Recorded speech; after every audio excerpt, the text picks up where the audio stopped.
Avoir une mère perverse narcissique, c'est en réalité ne pas avoir eu de mère et avoir mis beaucoup de temps pour, d'une part, s'en rendre compte et d'autre part, l'accepter.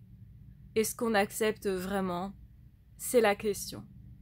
La deuxième chose, ne pas avoir vraiment eu de mère, c'est aussi se dire ma mère ne sera jamais une amie qui est là pour moi, une confidente ou quelqu'un qui prend juste soin un peu de moi ou qui prend de mes nouvelles. C'est être seul face à l'adversité.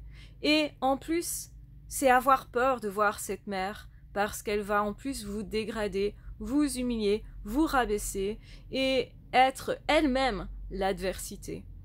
Avoir une mère perverse narcissique, c'est avoir du mal peut-être à présenter cette famille.